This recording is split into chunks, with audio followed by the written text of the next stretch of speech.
Olá, tudo bem com você?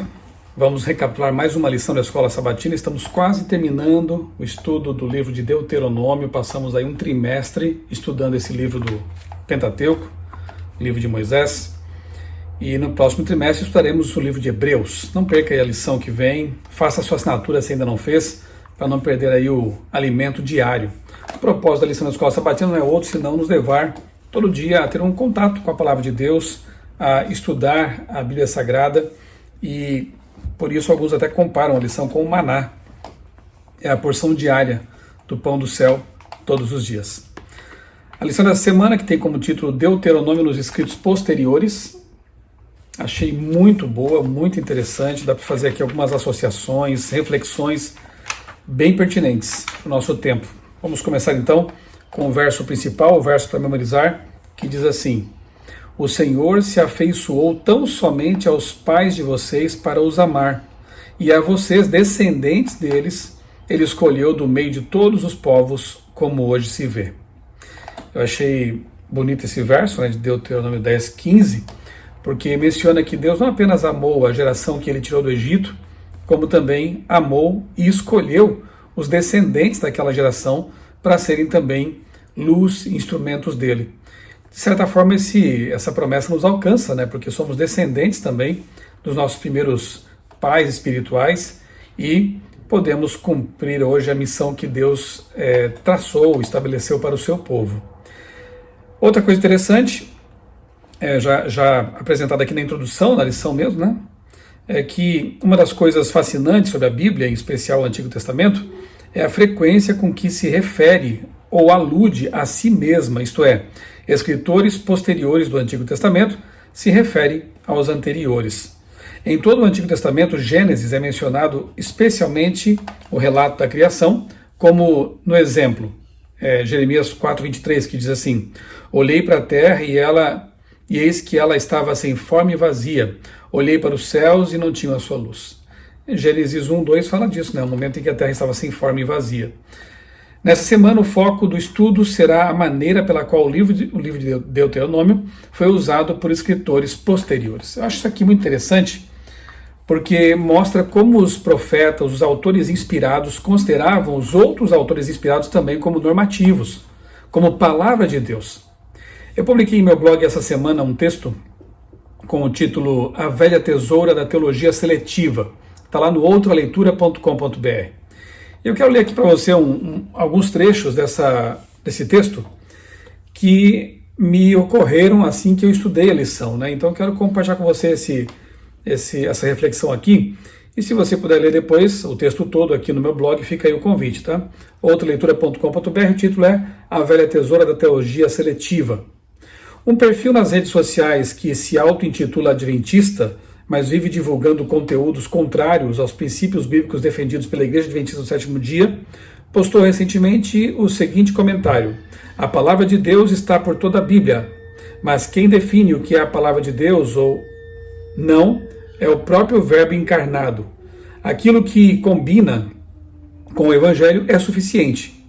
O restante são registros históricos e aplicativos circunstanciais. Bem, fechando aspas aqui, O comentário que segue, então, é uma análise dessa afirmação aí em cima, que diz o seguinte: a palavra de Deus não está por toda a Bíblia, ela é toda a Bíblia. É contraditório, para dizer pouco, o surrado truque de exigir validação formal de Jesus para cada versículo que não esteja textualmente presente nos Evangelhos. Nos Evangelhos, Jesus, aprovou as Escrituras como um todo. Nunca se propôs recitar cada palavra da Escritura, até porque isso seria desautorizar o Espírito Santo. E a propósito, quem valida os Evangelhos, uma vez que eles não foram escritos por Jesus, mas por seus apóstolos? Se estes merecem respeito autoral, por que Pedro deve ser desconsiderado quando endossa toda a Bíblia? E se Pedro corrobora a autoridade apostólica de Paulo e seus escritos, por que a proclamação paulina de que toda escritura é divinamente inspirada deve ficar de fora do cânon sagrado? Você percebe as implicações? O que esses subversores das escrituras chamam de verbo nada mais é do que trechos macetadamente pinçados das escrituras, textos que possam ser relativizados, manipulados e distorcidos conforme as preferências do pretenso hermeneuta. No fim das contas, é só uma exegese, não uma exegese responsável, uma exegese das mais primárias de quem está muito longe do verdadeiro Jesus Cristo.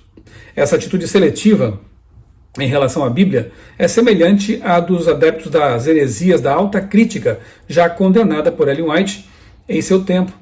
E, portanto, não é nada de novo debaixo do sol, né? E aqui eu citei vários textos de Ellen White, Ciência do Bom Viver, Educação, Olhando para o Alto, enfim, todos eles em que ela condena essa atitude seletiva de querer pensar textos que me interessam e deixar de lado ou minimizar ou desautorizar aqueles textos que eventualmente até condenam minhas práticas, condutas e preferências. Em lugar de eu pedir poder a Deus para vencer essas tentações e alinhar minha vida com a vontade dele revelada na palavra de Deus, o que tem feito muitos aí é selecionar aquilo que lhes convém na palavra de Deus. Então leia, por favor, esses textos aqui de Ellen White, inclusive, que ela fala dessa conduta, né? E o texto aqui termina assim: embora alguns grupos dissidentes e subversivos se auto-intitulem adventistas, fica evidente que fazem isso de maneira contraditória, pois ignoram justamente a primeira crença fundamental da Igreja Adventista do Sétimo Dia, que diz assim: as Sagradas Escrituras, o Antigo e o Novo Testamentos, são a palavra escrita de Deus, dada por inspiração divina por meio de homens santos de Deus que falaram e escreveram sob inspiração do Espírito Santo. Em sua palavra, Deus entregou ao ser humano o conhecimento necessário para a salvação. As Sagradas Escrituras são a revelação infalível da vontade de Deus. Elas são o padrão de caráter, o teste da experiência, a revelação autorizada de doutrinas e o registro fiel da atuação de Deus na história. Portanto, como adventistas, nós cremos sim, então, em toda a inspiração da Bíblia e cremos naquilo que Paulo disse: toda a Escritura é divinamente inspirada por Deus. E voltando então à lição, nós vemos que autores inspirados consideraram inspirados também os autores que os precederam. Então nós vemos Daniel citando Jeremias, nós vemos Jeremias citando Moisés, vemos Pedro citando Paulo, Paulo citando Pedro, e assim por diante. E João no Apocalipse usando vários textos lá do Antigo Testamento. A Bíblia é um todo, e toda ela é a palavra de Deus. Não existe essa coisa de que ela contém a palavra de Deus, de que a palavra de Deus estaria espalhada pela Bíblia. Não é assim. Toda ela é a palavra de Deus. Vamos lá, o livro da lei, domingo, fala daquele momento especial na história entre 640 e 609 a.C., em que Josias, o rei Josias, promoveu uma reforma ali entre o povo de Deus. Então veja, eu até tenho um sermão, quero recomendar para você, vou deixar aqui na descrição deste vídeo, né? Nossa Maior Necessidade, um sermão que eu preguei no auditório da Casa Publicadora Brasileira, e eu fiz uma reflexão justamente sobre esse capítulo aqui de 2 Reis 22, sobre os passos para o reavivamento. E de fato o reavivamento ali aconteceu, especialmente quando o livro da lei foi descoberto no templo. Quando o rei Josias mandou que o templo fosse reformado, ali foi descoberto então o livro da lei. Provavelmente o livro que foi lido para o rei foi Deuteronômio, que estamos estudando aqui, e quando o rei entendeu que eles estavam vivendo em desacordo com aquilo que a Bíblia, que o Deuteronômio estabelece, ele então, em atitude de humildade, ele rasga as vestes, inclusive como símbolo de humilhação, né? E ele então começa a promover ali um reavivamento. E esse reavivamento tem como base, repito, a centralidade da Bíblia Sagrada. A Bíblia como base para o reavivamento. Um trecho aqui da lição diz assim que essa reforma incluiu uma purificação e limpeza de todas as abominações que se viam na terra de Judá e em Jerusalém para cumprir a palavra da lei, que estavam escritas no livro que o sacerdote Ilquias havia achado na casa do Senhor. 2 Reis 23, verso 24. Veja, o reavivamento espiritual, ele sempre é seguido, se for genuíno, de uma reforma. E é dito aqui, nesse texto, que o rei Josias promoveu realmente uma limpeza ali, né? Abandonar as abominações, os pecados que eram praticados abertamente ali entre o povo. Então, quando nós buscamos a Deus de todo o coração, quando fazemos da Bíblia o centro dessa nossa fé e desse reavivamento, automaticamente Deus vai mostrando aquilo que é abominável em nossa vida, aquilo que é pecaminoso, e em lugar de ficar contemporizando, em lugar de ficar justificando, tentando acomodar esses pecados, essas práticas à nossa religião, nós fazemos diferente disso. Nós buscamos de Deus o poder para vencer, para abandonar o pecado, e muito menos, claro que não, justificá-lo, né? Pecado não se justifica, pecado se confessa e se deixa. Na lição de segunda-feira, o céu dos céus, aqui nós vemos então essa menção, né, o Deus dos céus e dos céus, né, é o Deus todo-poderoso, criador do universo. O Deus grandioso que governa o céu dos céus, olhou com amor para seu povo Israel e o chamou para uma aliança. Isso mostra o valor do povo de Deus, isso mostra o nosso valor também. Porque quando pensamos que Deus, o Deus que faz esse pacto, que propõe essa aliança, é o criador de todo o universo, é o todo-poderoso, nós entendemos que somos especiais para Ele. Se Ele quer entrar numa relação de aliança conosco, assim como fez com Israel, isso mostra que nós temos valor para Deus. No finalzinho da lição de segunda diz assim: Deus é o Criador não só da terra, mas do céu dos céus, de todo o universo. E pensar que esse mesmo soberano foi crucificado, porque a adoração é uma resposta tão apropriada ao que o Senhor fez por nós. Quando pensamos no sacrifício de Jesus e pensamos e lembramos, né, que biblicamente Ele é Deus, é o Criador, é o Verbo eterno, é o Eu Sou, nosso coração se enche de reverência realmente por saber que o próprio Deus veio à Terra, se tornou humano, sofreu e finalmente morreu por nossos pecados. A adoração, o reconhecimento da santidade desse Deus maravilhoso é realmente algo natural na vida de quem entende o que Ele fez. Terça-feira, Deuteronômio em Jeremias. Olha que interessante, o profeta Jeremias, ele cita Deuteronômio. Especialmente aqui no verso 13, né, do capítulo 29 de seu livro, o profeta Jeremias diz assim: vocês me buscarão e me acharão quando me buscarem de todo o coração. De onde ele tirou essa frase, essa verdade maravilhosa? Sim, lá de Deuteronômio. Então Jeremias cita Moisés, aquilo que eu já falei e com que introduzi esse vídeo. Os profetas, os autores inspirados, sempre citavam e consideravam os autores inspirados anteriores como palavra de Deus. Eles nunca tiveram uma atitude seletiva, jamais. O próprio Jesus, no caminho para Emaús, quando de sua recém-ressurreição, estava ali caminhando com 2 discípulos que não o reconheceram de imediato. É dito no relato de Lucas que, começando por Moisés e por todos os profetas, explicava-lhes o que a seu respeito constava em todas as Escrituras. Jesus, queremos usá-lo como chave hermenêutica, como dizem alguns, Jesus, que é o nosso mestre, ele tinha essa atitude, então vamos ter como a atitude que ele também teve, né, de dar valor e de considerar toda a Escritura como palavra inspirada de Deus, não apenas algumas partes que são, como eu disse, convenientes. A leitura aqui de terça-feira era Deuteronômio 4, 23 a 29. Aqui nós vemos a advertência contra a idolatria, de se prostrar diante de estátuas, de ídolos mudos que não falam, não ouvem, não veem.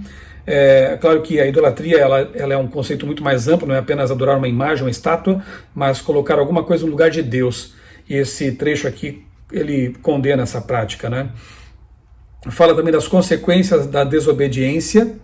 Então Deus insiste, Ele convida, Ele convence, Ele chama, mas se a pessoa insiste no caminho da desobediência, o que mais pode ser feito? Ela colhe então as consequências disso. E Israel, infelizmente, colheu, muitas vezes em forma de exílio, de perda em batalhas, e enfim, né? E o convite então de buscar a Deus de todo o coração, porque é o que Ele mais espera que nós façamos, né? E Jeremias, depois disso, vai insistir nesse convite de Deus. Aquele era o templo de Deus e, sim, eles eram povo escolhido, mas nada disso importava se não fossem obedientes. Interessante porque Jeremias 7, 1 a 7 fala que é inútil você falar templo de Deus é mais ou menos como aquilo que Jesus diz nos evangelhos, né?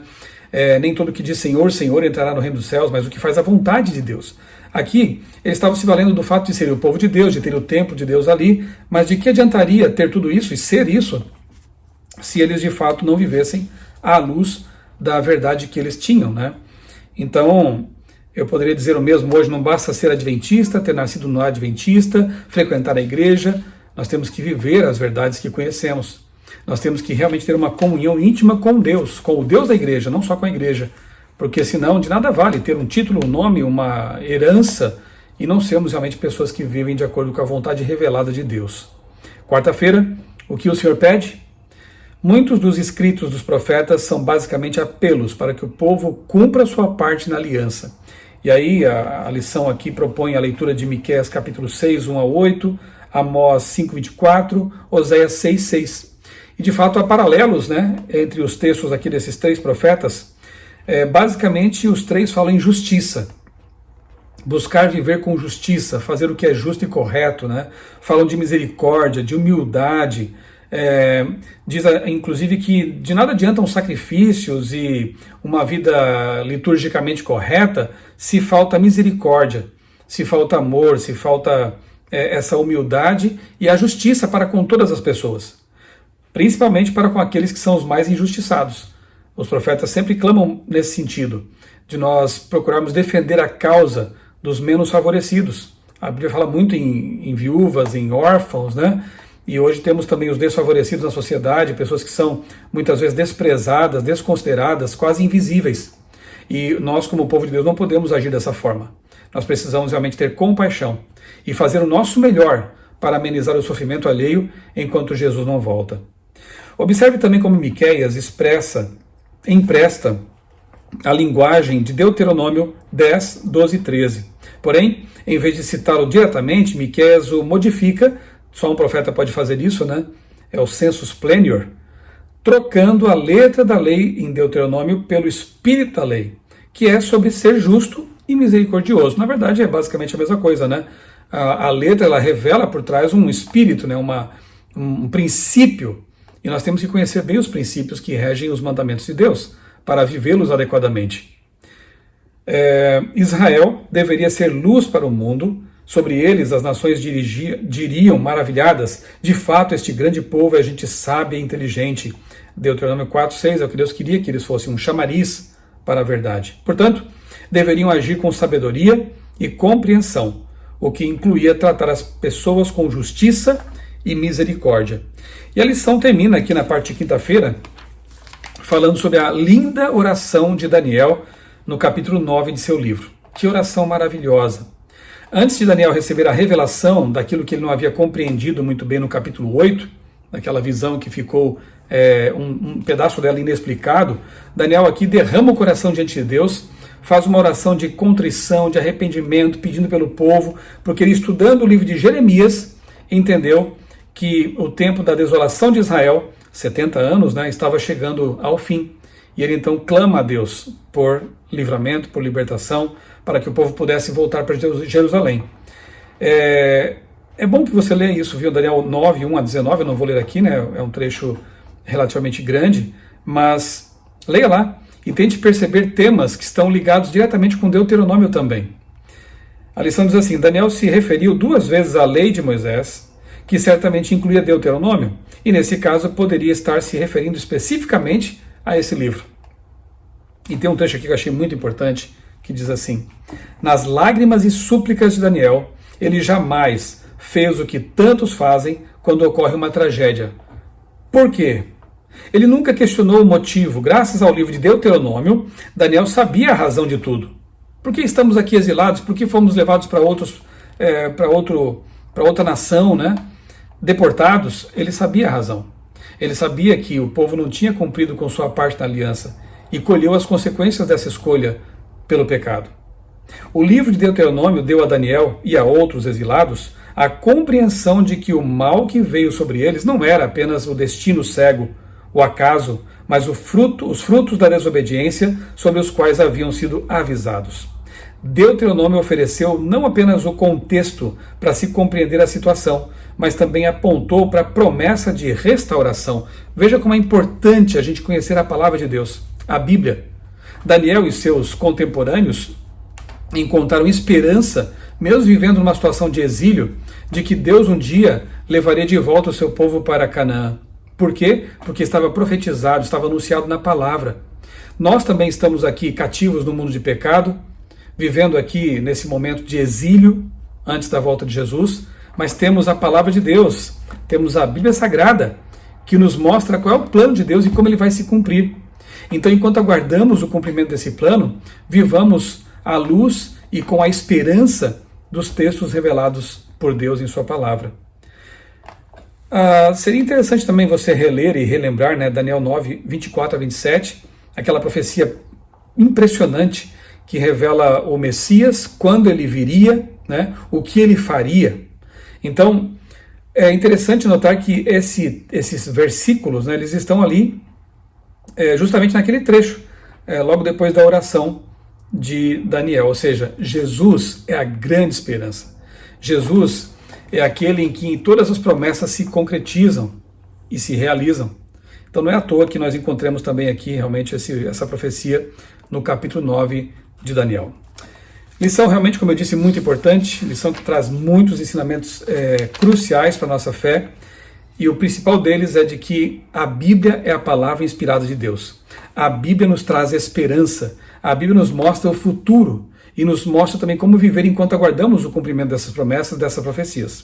Que nós possamos dar atenção, respeitar e entender que toda a Escritura é divinamente inspirada por Deus. Assim agiram os profetas em relação aos profetas que vieram antes deles. Assim temos que agir com todos os profetas, com todos os textos inspirados por Deus, entendê-los, fazer uma exegese responsável, consagrada, guiados pelo Espírito Santo, a fim de incorporar em nossa vida, pelo poder dele, os princípios que ali estão registrados. Vamos orar? Amado Deus, bondoso Pai, muito obrigado, Senhor, por mais essa lição que estudamos e por tantos ensinamentos importantes que obtivemos por meio do estudo dela. Ajuda-nos, Senhor, a viver à luz daquilo que nós conhecemos, a levar a sério a Tua palavra, vivê-la e fazer dela nossa única regra de fé e prática, nossa bússola moral, nossa carta que vem do céu para nos orientar neste mundo de pecado até chegarmos à Canaã celestial. Dá-nos a Tua paz, Senhor, é o que nós pedimos e agradecemos em nome de Jesus. Amém. Um grande abraço para você, Deus abençoe grandemente a sua vida e também a sua família.